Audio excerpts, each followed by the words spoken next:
سعودیہ کو بڑا سمجھایا تھا کہ آپ اس جنگ میں نہ کودیں، آپ براہ راست اس جنگ میں حصہ نہ لیں، لیکن سعودیہ کو یہ بات سمجھ نہیں آئی۔ سعودیہ نے براہ راست ایک مسلم ملک کے اوپر نہ صرف حملہ کیا بلکہ مزید بھی حملے جاری رکھنے کا اعلان کیا اور اس ملک سے کہا کہ آپ کی سرزمین ہمارے خلاف استعمال ہو رہی ہے۔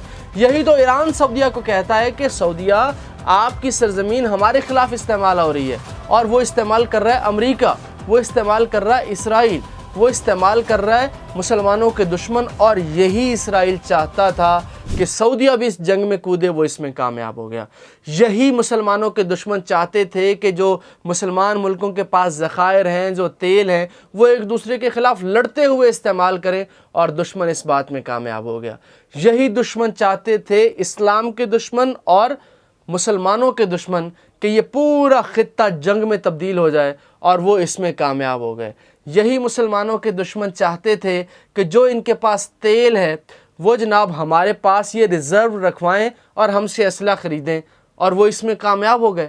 یہی چاہتے تھے مسلمانوں کے دشمن کہ یہ اسرائیل کو تسلیم کریں، ابراہیم اکارڈ کو تسلیم کریں، اور یہی وجہ ہے کہ صدر ٹرمپ نے نیتن یاہو سے ملاقات کے بعد ایک بیان دیا ہے کہ سعودیہ کو تسلیم کرنا پڑے گا پبلکلی، اور یہی ڈر ہے کہ اللہ نہ کرے ایسا ہو جائے۔ دیکھیے، سعودیہ امام ہے مسلمانوں کا، سعودیہ نے پیغام دینا ہے امن کا، سعودیہ نے پیغام دینا ہے بھائی چارے کا، سعودیہ نے پورے جو مسلمان ممالک ہیں 57-58 ان کو جوڑ کے رکھنا ہے۔ تو سعودیہ بھی اب اس جنگ میں آ گیا ہے تو پھر بڑی خطرناک صورتحال ہے۔ UAE تو آیا تھا، تو یہی تو دشمن چاہتے تھے کہ مڈل ایسٹ راکھ کا ڈھیر بن جائے۔ یہی تو چاہتے تھے کہ جو مسلمان ملکوں کے پاس دنیا بھر سے اربوں ڈالرز آ رہے ہیں وہ یہاں پہ نہ ہو، یہاں سے لوگ اپنا سرمایہ نکال لیں، اور دشمن اس بات میں کامیاب ہو گیا ہے۔ اب سعودیہ نے حملہ کیا ہے عراق کے اوپر، اور حملہ یہ کیا ہے کہ آپ کی سرزمین ہمارے خلاف استعمال ہو رہی ہے۔ تو بھائی آپ بھی اپنی سرزمین نہ استعمال ہونے دینا ایران کے خلاف۔ سعودیہ کو یہ ایران نے کہا ہے، اور عراق میں یہ الزام ہے، اور امریکہ کے ساتھ مل کے کارروائیاں کر رہے ہیں۔ عراق میں یہ الزام ہے کہ جناب آپ لوگ ہمارے پاور پلانٹ کے اوپر یا ہمارے جو آئل ریفائنری ہیں ان کے اوپر آپ حملہ کرتے ہیں، اور کوئی اس کا ثبوت نہیں ہے، لیکن کودنا تھا اس جنگ کے اندر، اور وہ اس جنگ کے اندر کود پڑے ہیں۔ اور پھر امریکہ کو ایک دن میں $300 ارب کا لاس ہوا ہے، $300 ارب کا لاس ہوا ہے۔ تو وہ اب کس سے پورا کرے گا؟ وہ اب ان مسلمان ممالک کا خون چوسے گا۔ ان مسلمان ممالک کو اب اس نے کہنا شروع کر دیا ہے کہ بھائی ہم آپ کی جنگ لڑ رہے ہیں، ہم آپ کے تحفظ کے لیے ایران سے لڑ رہے ہیں، اگر ہم ایران سے نہیں لڑیں گے تو ایران آپ کو کھا جائے گا۔ ایران سے ڈرا کے رکھا ہوا ہے، اور اب ان ممالک سے جناب وہ اربوں ڈالرز کے ذخائر لے جائیں گے، ان کے ساتھ ڈیلیں کریں گے۔ اب سعودیہ کو تو امریکہ وہ جو ایٹم بم ہے وہ بنانے کی بھی سپورٹ کر رہا ہے، 10-20 سال کا ان کے ساتھ معاہدہ ہے۔ تو ایک طرف منافقت ٹرمپ کی یہ ہے، ایران کو کہتا ہے کہ آپ یورینیم ختم کریں، سعودیہ کو کہتا ہے کہ ہم آپ کو دیں گے۔ یہ کون سی منافقت ہے؟ تو ایران تو پھر اس کا مطلب ہے صحیح لڑ رہا ہے، ایران تو اصولی جنگ لڑ رہا ہے، اور اصول کے اوپر اس نے تمام کارروائیاں کی ہیں، اصول کے اوپر وہ جناب پورے اب کہتے ہیں جی ایران حملہ کرتا ہے مسلمان ملکوں پہ، تو مسلمان ملکوں کو کہو کہ وہاں سے اڈے امریکی نکالیں، مسلمان ملکوں کو کہیں کہ ان مسلمان ملکوں کی ایئر بیس استعمال ہو کہ ایران پہ حملہ نہ ہو۔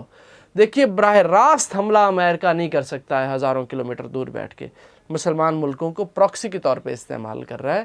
تو اس وقت جو سعودیہ ہے، سعودیہ دیکھیے ہمارا قبلہ ہے، سعودیہ کو چاہیے کہ وہ اپنا فوکس کریں، جو ان کی مذہبی سیاحت ہے، ٹھیک ہے، وہ بہت اچھی چلے۔ دنیا میں سب سے زیادہ لوگ سعودی عرب وزٹ کرتے ہیں، پوری دنیا میں، آج تک یہ ریکارڈ نہیں ٹوٹ پایا دنیا بھر میں۔ تو اب سعودیہ بھی اب دیکھیں مسلکی جنگیں شروع ہو جائیں گی۔ میرا صرف نقطہ یہ ہے مسلکی، اب وہ جو عراق میں اٹیک ہوا ہے وہ ایک منبر تھا، اور وہاں پہ امام حسین رضی اللہ تعالیٰ عنہ، اور وہ ایک تصویریں بھی سامنے آئیں، تو وہ وہاں پہ اٹیک ہوا۔ اب جو پاکستان میں ہمارے اہل تشیع برادری ہے وہ کہہ رہی ہے کہ جناب یہ غلط ہوا ہے، اور جو عراق میں بیٹھے ہیں، ٹھیک ہے، عراق آپ کو پتہ ہے، عراق، ایران، اس کا میں بتانے کی ضرورت نہیں ہے. جو لوگ سمجھتے ہیں کہ وہاں کون سا فرقہ زیادہ ہے، تو پھر یہ تفرقے کی بنیاد پہ لڑائیاں ہوں گی، تو پھر یہ بہت دور تک جنگ جائے گی. تو خدا کے لیے اللہ کریم مسلمانوں کو ہدایت دے، اللہ کریم مسلمانوں کو جوڑے، اور جتنے بھی مسلمان پوری دنیا میں ہیں ان کو کامیاب و کامران کرے. غزہ کے اندر جتنی ہماری بہنیں بیوہ ہو چکی ہیں، غزہ کے اندر جتنی ہماری مائیں شہید ہو چکی ہیں، جتنی ہماری ماؤں کے جو لختے جگر ہیں وہ شہید ہو چکے ہیں، اللہ ان کو صبر جمیل عطا کرے. وہ بچے جو یتیم ہو چکے ہیں، اللہ ان کو صبر جمیل عطا کرے. اپنا بہت سا خیال رکھیے. ویڈیو کو لائک نہیں کیا تو لازمی لائک کر لیجئے. چینل کے اوپر نئے ہیں تو چینل کو لائک، فالو، سبسکرائب کر لیجئے. مجھے اجازت دیجیے، ملاقات ہوگی اگلی ویڈیو میں. اللہ نگہبان.